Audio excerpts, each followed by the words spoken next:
good conversation, you gotta tune in to Coffee and Conversation with Collette. That's me. Thursday mornings from 7 a.m. to 8 a.m. on the only station, WHPR TV 33. See you soon.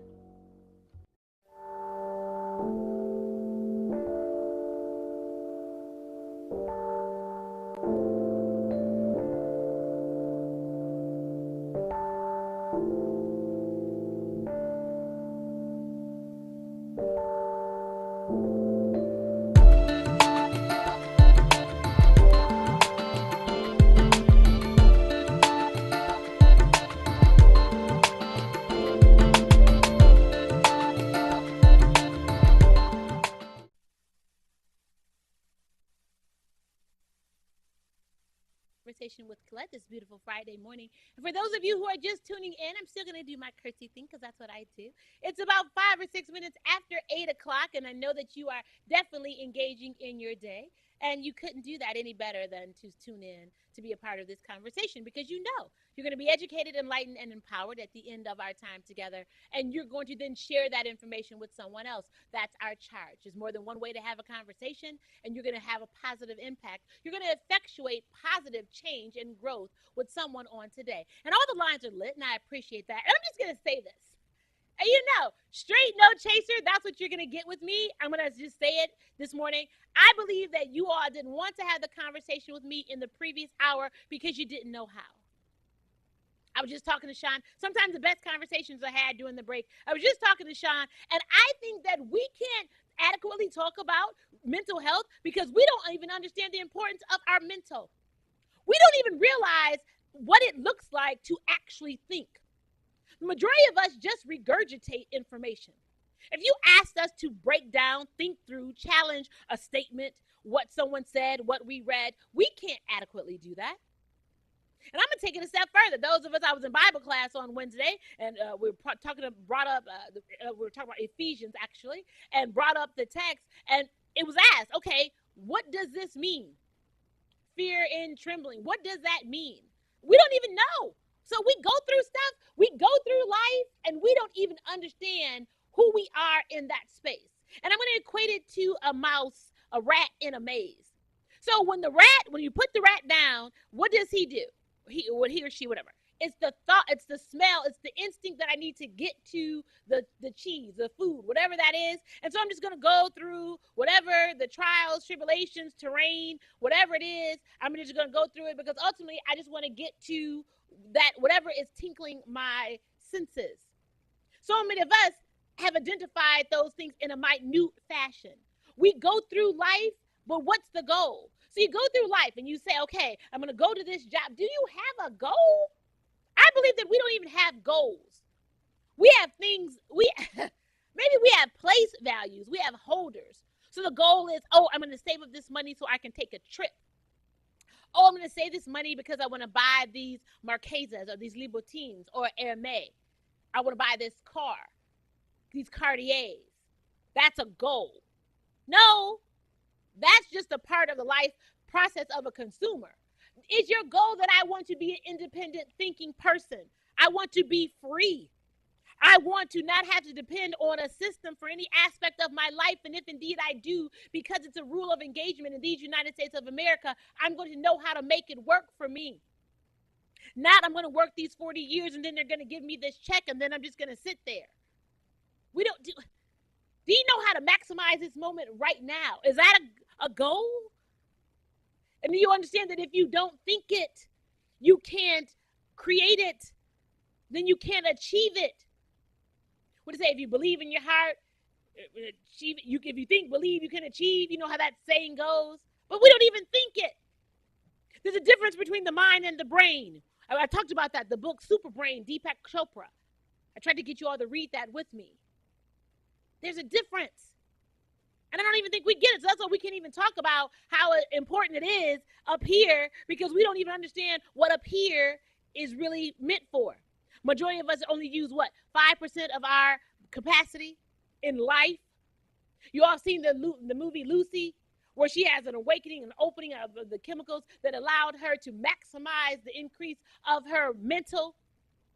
And so much so that she transcended the physical. Do you know what that looks like? No, because we live in this space right now that we can't even make this space work. That's it. I'm just going to drop the mic. We can't even make this space work. Today I'm on it. I'm on today. I'm on today. I'm on today. I'm going to go to the line and see what you have to say. But I just thought about that. But we're so quick to be able to have an opinion about everything else. We're going to talk about pardons, what it looks like, and anything else you want to talk about. It's Freestyle Friday. But I really had to go there because I wanted to know, if you can't tell me how you process your life issues, what does that look like? Everyone should have been calling. Yes, Collette, this is how I deal with challenges, Collette. Or I don't even look at it as a challenge. I just look at it as a life experience. It is something that happens in this life. And so then I have to realize what my role is. And is it, how do I take from it? What are the lessons of it? How do I become better with it on this journey to have a favorable outcome? But I don't even think we know how to do that because the majority of us weren't trained to think. I tell everyone, my dean told me entering the Wharton School of Business, Collette, we don't care what grades you get. We knew that you mastered that in high school. This is about thinking. We don't care. It's about thinking, creating relationships, and knowing how to communicate. So that means that no matter what scenario you get in, you can look at and identify and be able to have a conversation that should ultimately prove to be favorable for you. And if you don't know, you better pick up the phone and you can make a call. If whatever's going on, that's that QPR, that question, persuade and refer, that refer. If you all don't have adequate referral, shame on you. Because if the only people you can call are the people who are not doing as good as you and always need you, then you got the wrong people in your Rolodex. I'm just asking, but you got to think through that as a man thinking. Let me go to the line. It's a great Friday to you. Great morning to you. Thanks for your patience. Good morning to you too. Thank you. You know, the characteristic of host on WHBR is that the spirit of God. God somehow decodes for you what to tell us, because you're talking life to black folks this morning. Okay. You know, relationships, you know, it takes two or more. Now, this is from Jesus. We most of us agree with what he said. But, you know, we don't know reality. We're busy escape, and our enemy, he makes sure that we escape in every way that we can. You know? Stay there for a minute. Stay there for a minute. I really want you to expound on that. Did you all hear what he said? That our enemy makes sure that we escape in every fathomable way. And I think that is so prevalent because a lot of times we believe and we identify that our enemy is something external. I'm going to challenge us this morning to assess that your biggest enemy might be you. Yeah. Okay. Yeah, we got an enemy outside and an enemy inside, and he makes sure that both of those two entities are working. Yeah. I mean, you have a good analysis, psychological analysis, you know, hooking up to the body, etc. You know, people were listening. You know, that's what I was doing. Okay. And so it's just, I think that I really love. I'm in Black BCN, but Dr. Welsing, Nation of Islam, okay, and those folks, I love them now because I see exactly what they're talking about. White people on Earth is really an expression of intelligent entities capturing power, world power. Now, this is what David Wilcox and Corey Good are dealing with. Now, Dr. Welsing really had it structured, and everybody talks about it. The Black Muslims, they deal with the myth, the Yakub myth. Yeah. And but nobody really identified the actual entities. Corey Sure. does Well, you know what? that. Stay there for me for a minute. And callers, I see you. I promise I'm going to get to everyone. We, you know what? I believe it appears that we create it's a false context, if you will. So you make a point that folks don't identify.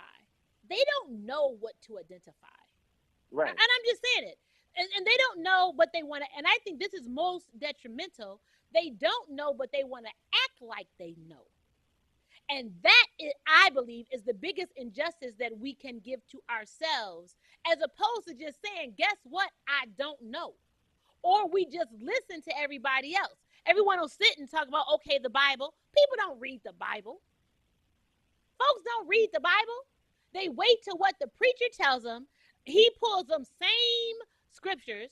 You all don't, most people, who goes to the book of Malachi? Do they go to the book of Joshua? They don't go to them Nehemiah. You don't go to those. What are the common, if you just think about it, they're common. Matthew, Mark, Luke, John, Galatians, Genesis, Revelations. Those are the major 7. I could just give you 10 out of all the books in the Bible that we just go to those scriptures and we quote that one little scripture and everybody's like, oh yeah. And then that's it. We don't look at the context. Do you realize that there's a backstory? So there was something that came before that. There's information that comes after that. But if you take that one little piece, people have ruled nations off the one little piece. I'm going to take this one little piece and I'm going to give it to you, and it's going to change your life forever.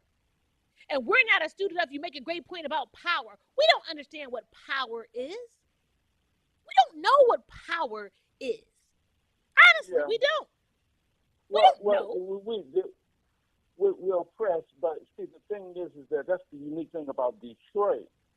Black folks in Detroit know what power is because of Coleman Young.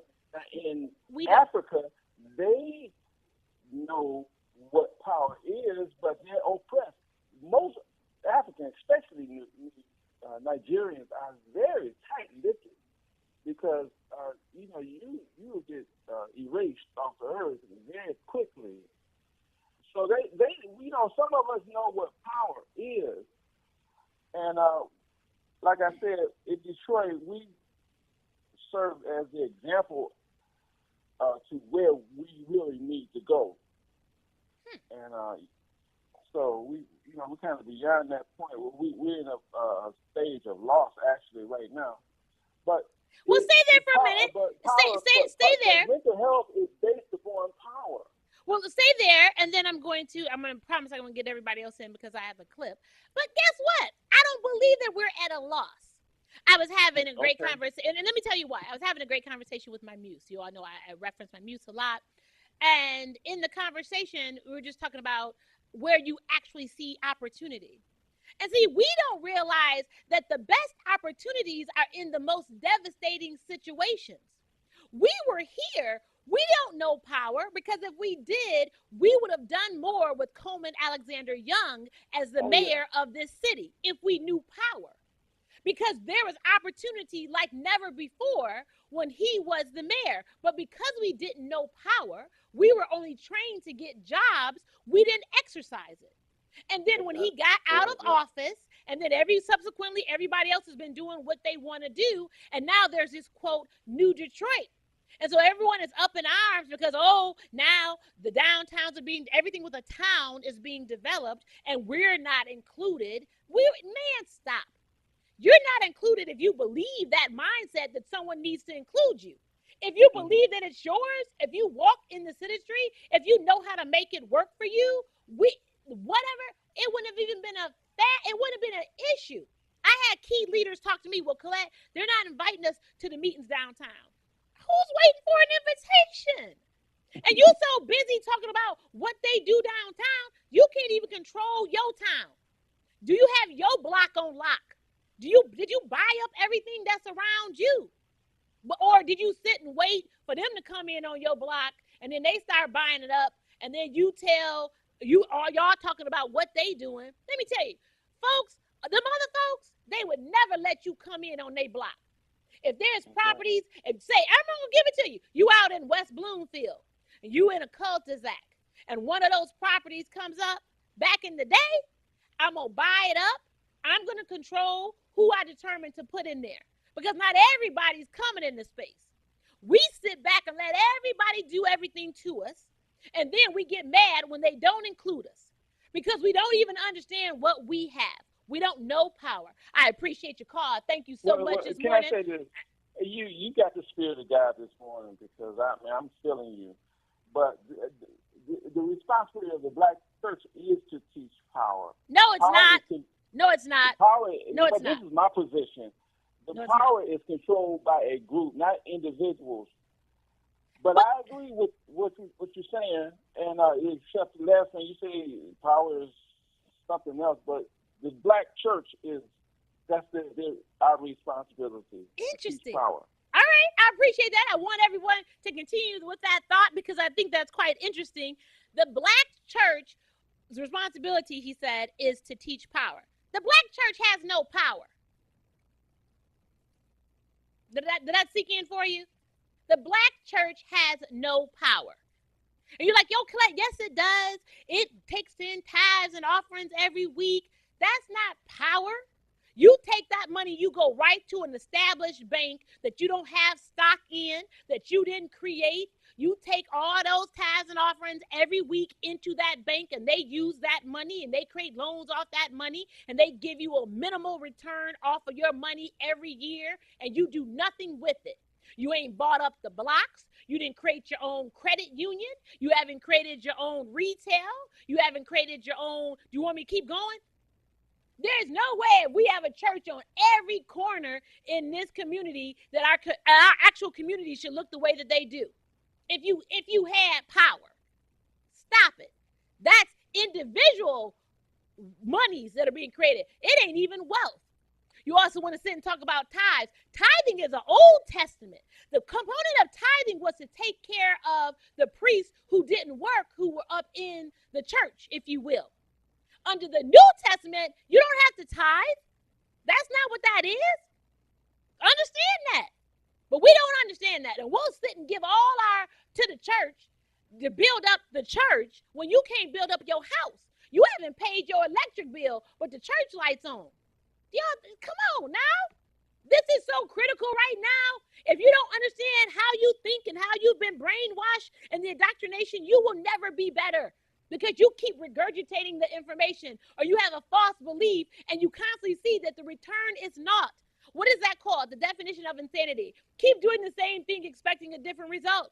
We keep putting the ownership on everybody else. The black church hasn't yielded any power. It can't teach power because it doesn't know power. It was created out of the control dynamic. You all remember that? Remember the movie Nat Turner? What happened in Nat Turner? When the slaves were getting rambunctious, they took Nat Turner on visits to each one of the plantations, and he would use the Bible to calm them down and to keep them in the oppressiveness of the master. Do you all remember that? So the Bible was used to control. And then those of us who, after that happened, felt that the only power and control and respect we had in the communities was to be a preacher. And so then that we took the Bible and then started controlling. But the control didn't change the dynamic. That's like this new political campaign that's going on, this new political season. Everyone, I support Sri Tanadar. That's me.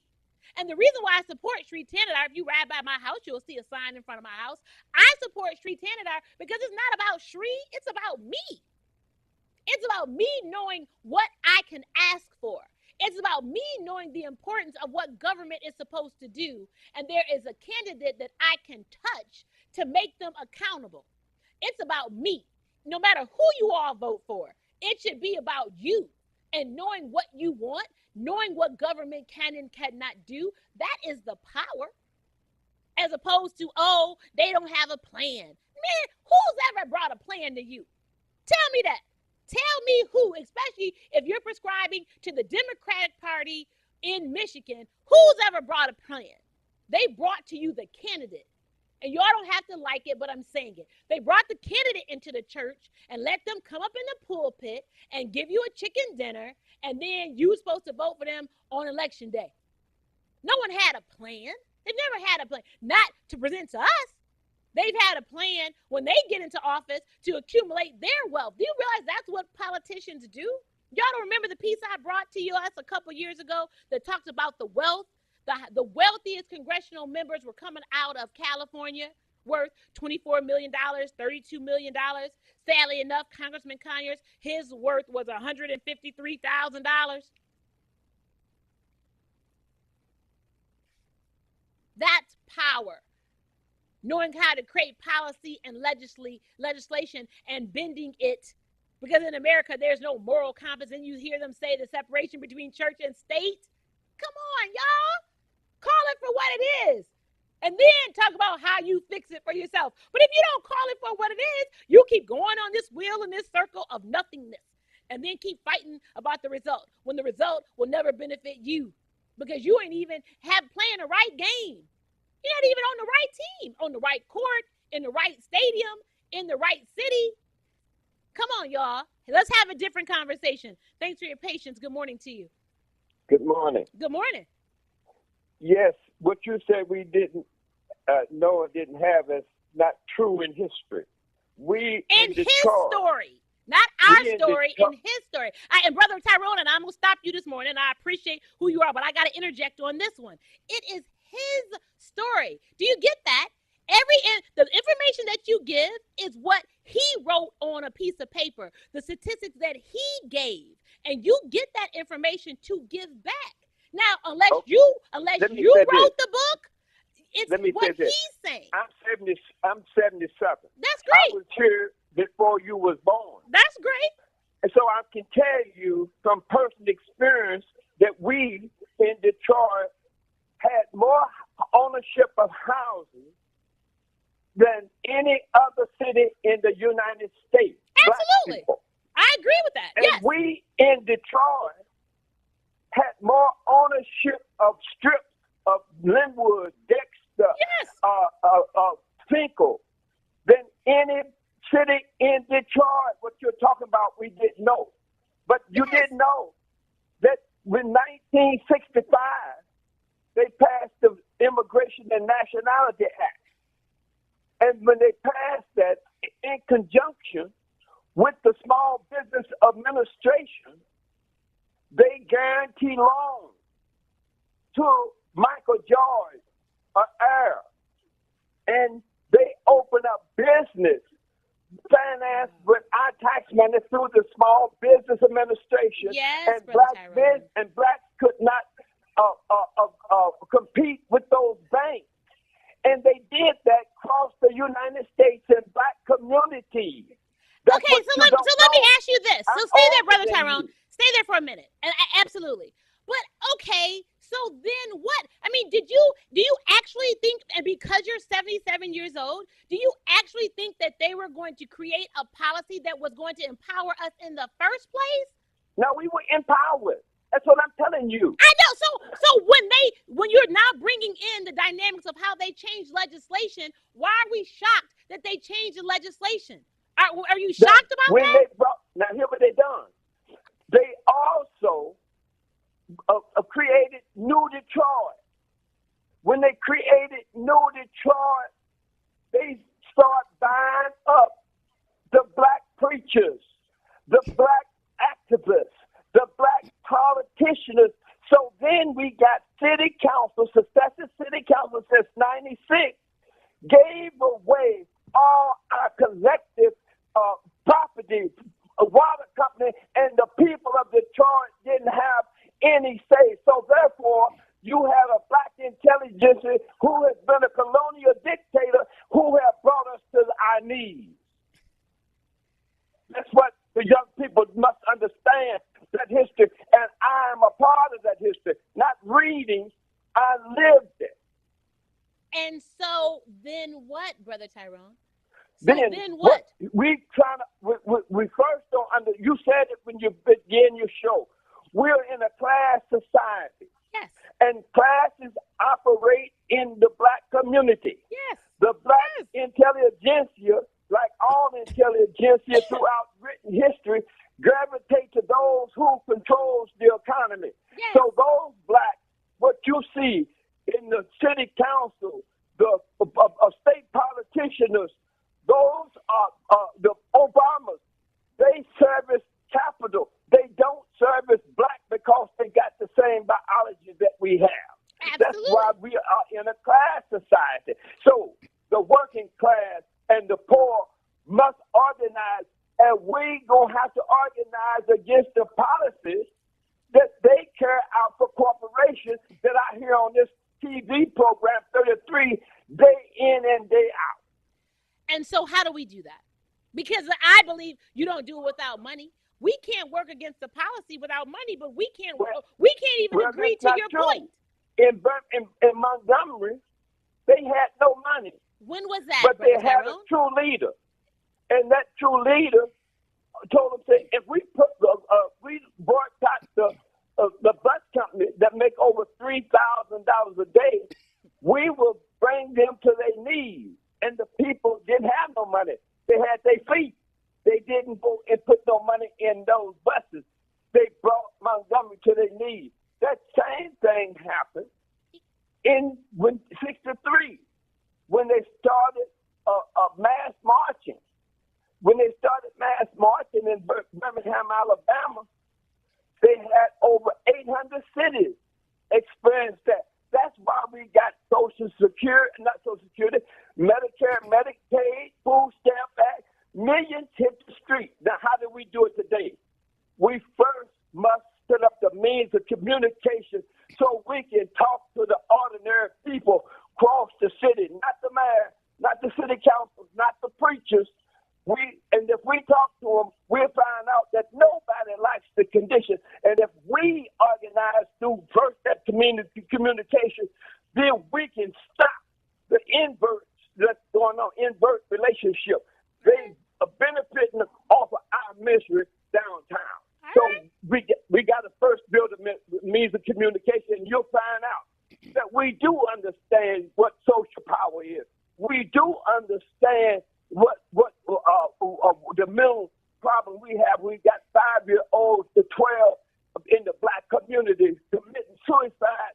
We do understand when they don't have no lights and water. That's what's the condition because it's never happened before. We do understand, but we're oppressed by that black middle class, and that black middle class is oppressing our people all over, the working class people, let me say that, all over America, the black caucuses, the Don Kanye. All right. You all heard it. Thank you so much, Brother Tyrone. Okay. You all heard him now. He done laid out the argument. He's given a historical perspective. He's let us know what we used to do, how it used to be, what we could do. But we're oppressed by people that look like us.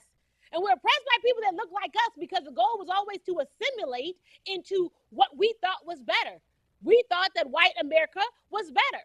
Now, acting like somebody white, what do they always say? So who calls in and says black faces in white spaces? I presented to us, is it black leaders or leading blacks? Again, you got to understand why you give your power away. Why do you vote these people in? I know some people say, well, Collette, we didn't vote them in. Okay, that's a whole different conversation. Or you don't vote because you figure that your vote doesn't matter. There we go. We've had examples. But I'm talking about right here, right now, 2018, what are we doing differently? Because we keep talking about what we had and what it was. But none of that is happening right now. Let me go to the line. Thanks for your patience. Great morning to you. Hi, good morning, Collette. Good morning. Boy, I almost changed my subject matter. However, I'm going to go back with what I wanted to say. Please. I saw something yesterday that just broke my heart. Okay. It was a young woman, probably early 30s, okay, had 5 kids, okay, and they were pretty much what we call stair steps in a way. okay, And the youngest one was on her hip, so many months old. okay. She has nowhere to go. She's been in the shelters, and she said people were picking with her kids and trying to bother her children. So she's kind of like basically out in the street. Okay. Now, I felt really sad. My mom and I encountered this woman, felt bad about it. Okay. Then I thought about it, and I'm going like, well, how do you end up in a situation like this? Okay. You're early 30s, and from what I could see, and I did no diagnosis on her, seems like she had, sound mind and body. that she wasn't debilitated any kind of way or mentally ill from what I could see. Okay. All right? Okay. So now, to me, that is a serious breakdown in our community of this kind of thing continuously happening. Okay. Okay? Women and men who create children, Okay. and you got them, and you know you can't take care of them, but you keep having them. Okay. Okay? And then I looked at the Ben Carson situation yesterday when he's coming in, getting ready to slice that HUD pie to pieces. That's right. You know, and surely this crazy fool that we have as a president up here is going to be taking away all these assistant agencies that many people depend upon to take care of them when they're in a situation like this. And I see that is a real, real problem. And I don't understand it. I can't get to the crux of it. And I'm not judging it. I just don't understand. Right. Why would I, as a woman, keep having babies? And I know I can't take care of them, and I know I don't have nowhere to go with them. And the children are the ones that are really, really going to catch hell. They are living in all kinds of dysfunction. Here they are living from one place to the other, one homeless shelter, one relative, blah, blah, blah. Those kids grow up to have issues. I agree. And those issues come to our community. Sure. Okay? Sure. So now, we're talking about all this stuff that you're talking about this morning, which is I agree with totally. Thinking and all this kind of stuff. But where does this thinking begin? Now, I know that there is sexual urges in human beings, just like lower forms of animals anywhere. But I thought that we have the higher ability to think, hey, wait a minute. You know, I just can't keep having all these babies. I just can't keep laying up with every guy that comes along. Or maybe it's just one guy, but he's not helping me. He's not helping me with the children. Right. So why am I continuing to have babies? And I know I can't do anything with them. So how do you get a person? They can't help us function in society to do these things that you're talking about to get us where we need to go. They got some serious problems. These are people who have nowhere to live. Yeah. They can't feed their children and all that. So what does it end up doing? It's going to rely on the greater society to help you take care of your business.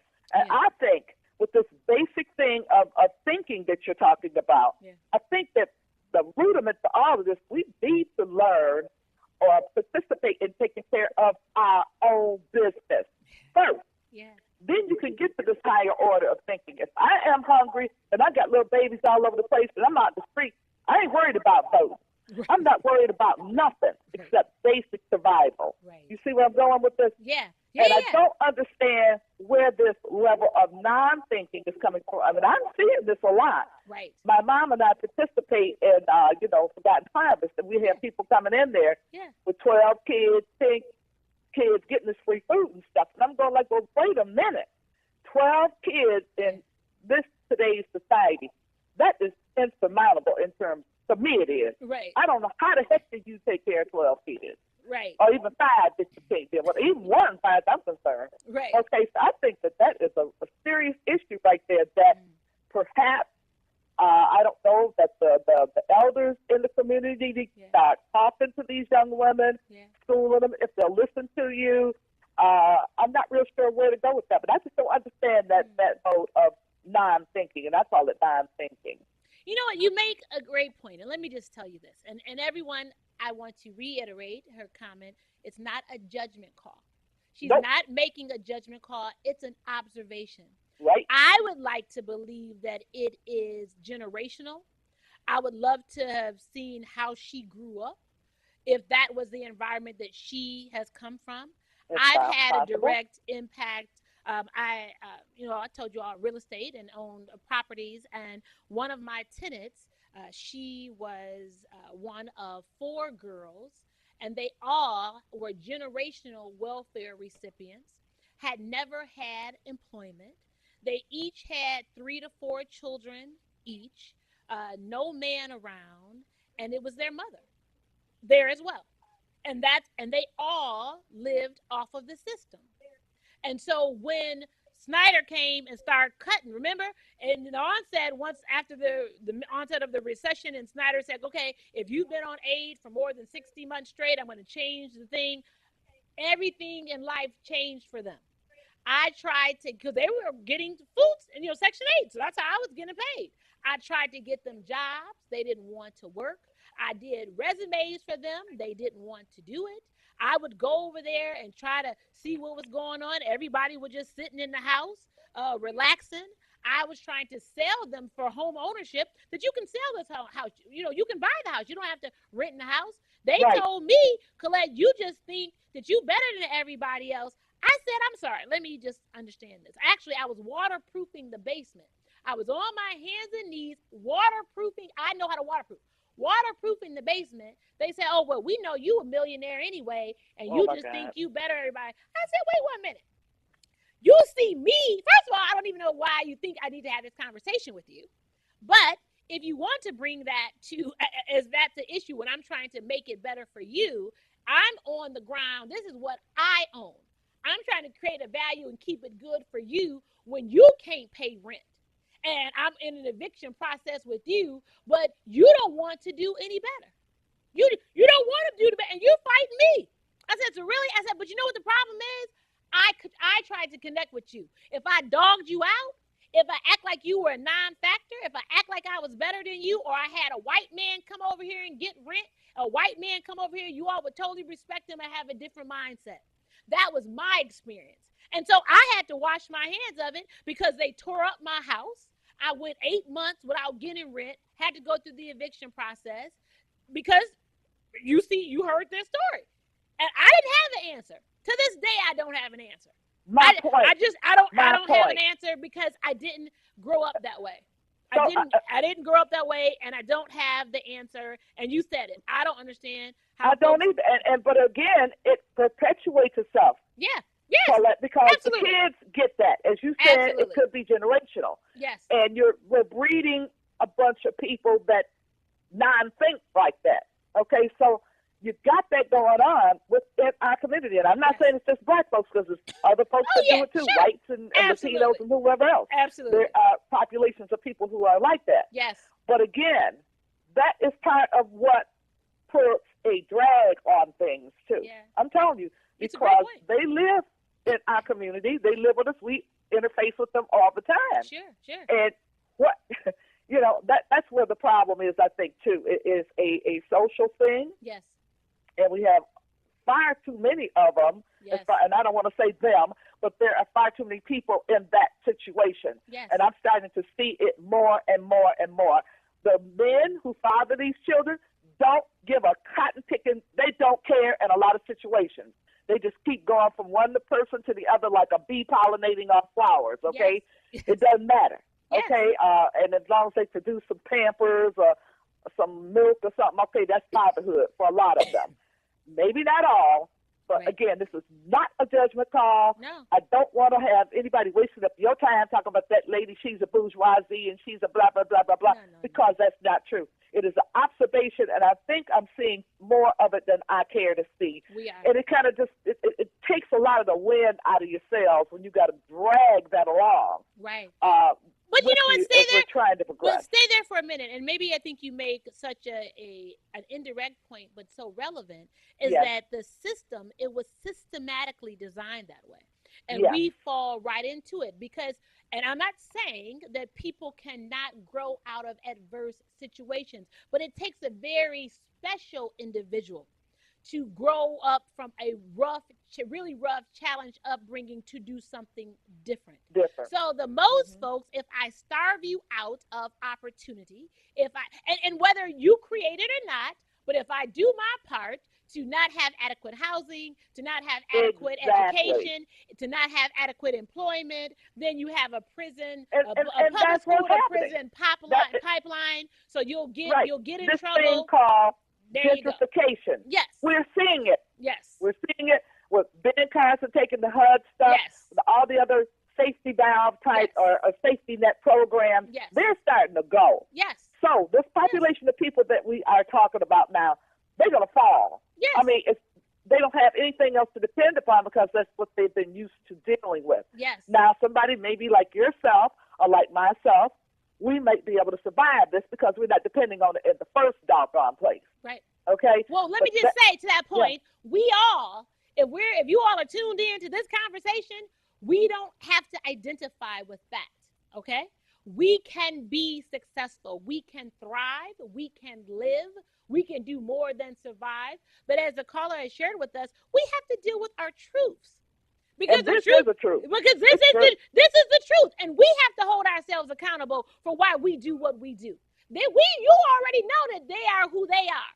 Right? There is no dynamic of them, the power structure that is saying, I'm going to give you a handout, a hand up. You don't realize, now I'm going political with you, the first Republicans were black.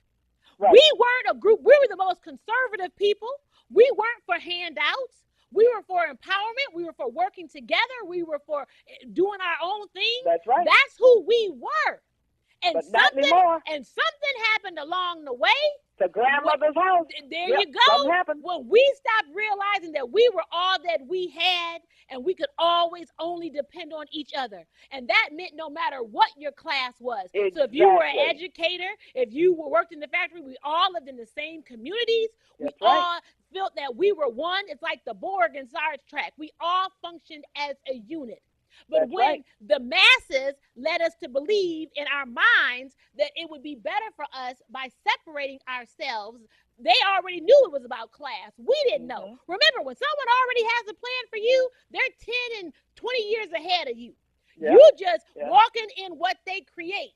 And so we're not astute enough to understand what role it plays in all of us, all of our lives. And I get it. But at the end of the day, this is still America. People are dying right now trying to get on boats, to cross the ocean, to walk through daring terrain and everything to get over here for the opportunities that we have here, but we don't have a mindset to understand how to make it work for us. Exactly. Well, Collette, I'm going to let you go and let somebody else I appreciate you. Thank you so much. You're Everyone, welcome. she laid some stuff out for us again. And that's the truth in these conversations. We don't have to like it. It doesn't have to feel good. But that's an issue we have to address. Let me go to the line. Thanks for your patience. Great, amazing morning to you. Good morning, Queen. Good morning, King. Excellent program. Thank you. Queen, you know, you were speaking about the Bible. Yes. And the Bible is a book, like you said, it has put us in the condition that we find ourselves in today. Yes. And the Bible, really, my father taught us was a poison book. Okay. Because it really enslaved us. Okay. When a person have a snake bite, they use snake venom to cure the problem. Right. So with the Bible, the Honorable Elijah Muhammad used the Bible in a way to try to cure our problems. Okay.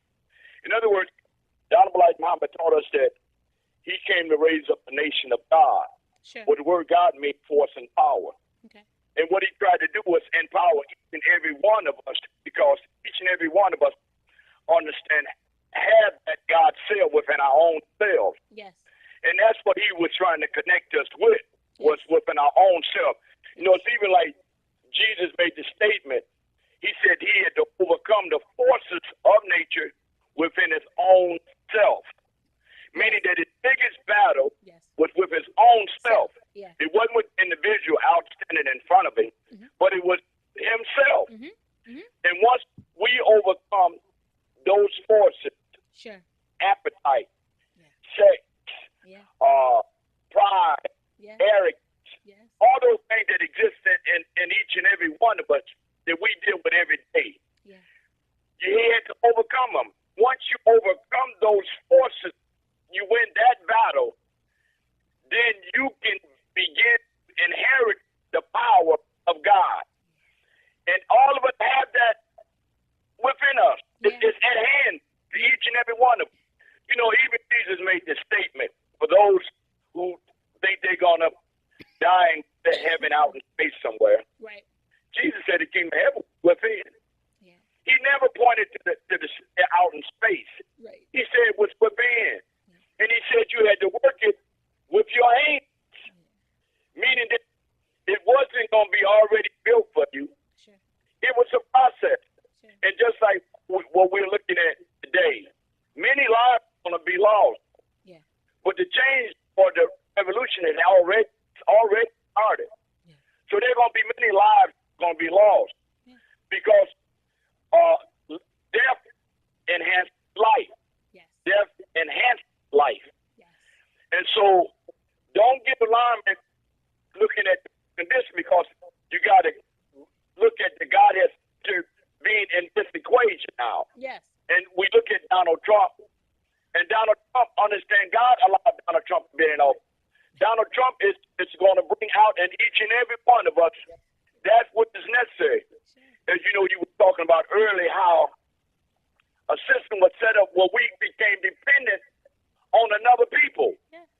We became, in actuality, those people were the gods that we worship. Yep. We were totally dependent on them. Yep. You know, we were domesticated. Yes. You know, Yes. and we don't want to accept that. Right. And we're that way today. We're still waiting on them to make the change. Right. It ain't gonna come out until we make it. Right. And that's the bottom line, Queen. Yeah. It's not gonna happen until we change. You know, That's right. the Bible said God will not change the condition of a people that they change it themselves. Sure. Yeah, that's it. God help those who help themselves. Help themselves. So That's right. it's within us, Queen. Yeah. And I may not be around to see it happen, but it's going to happen because it's in process right now. Absolutely. You're really witnessing a world that's on its way out. Sure. It's on its way out. Sure. It's on its way out. Well, let me just say this much to you, King, and I appreciate you all. We probably got about 4 more minutes. Love you, Queen. Love you. You all realize that when we talk about the world coming to an end, remember we talked about Megatrends Asia, Megatrends 2000. Remember, I brought those books up into your awareness that it's an order. It's the social order of this society that is changing. Yes. And people think that it is the death and destruction of this world. It is for those who fall within those orders. Yes. The class of it, you guys. You got to realize it is more than what you see. And so at the end of the day, if you are in that class, if you are at that level, that is what your experience is going to be. It's a nomadic society. The world is coming to an end. That's what it is. It's going to be an issue of living the haves and the have-nots. But you got to understand that. And I want to say this, if you don't take anything away, we are not being blasphemous. This is not speaking against a sacrilegious. My position is the relationship with God. The relationship with God, the spirit, man. Even in the Bible, you know how many interpretations there are of the Bible? That's right. And so I'm just asking us to have a consciousness of what it is that we are looking at. Because if indeed we don't understand the control in that as well. But the inner man, if you start dealing with the inner man, you can't go wrong. Because it's your spirit of the inner man. That is the essence of who we are. So I just want to put that out there as we are trying to wrap this thing up. We only got a couple of more minutes. That those are the points, the takeaways, everyone. This society wasn't made for those who don't have. You were always positioned to be the oppressed. That's the plan. You don't have to fall into it, but you better know it. So you can function differently if you choose to. That's what makes America so great. Maybe that's what he means by making America great again. It's what you want to make it. It's the risk that you want to take. It's getting the information that you need to make things different for you. And if not, you'll continuously be a slave. And that's what Kanye said. Now, to the extent of what he said it and why he said it, or propaganda, promotion, that's a whole different issue. But there is some truth into what he said. King, I appreciate you. I got one more call. Have a blessed weekend. Love you back. Thank you so much. All the rest of the lines are lit. I got one. I'm going to let you take a minute, please, and then we got to wrap up. Thanks for your patience. Great morning to you. Good morning. Good morning. Yes, I'm listening to you. This is only my second time calling you. Okay, welcome.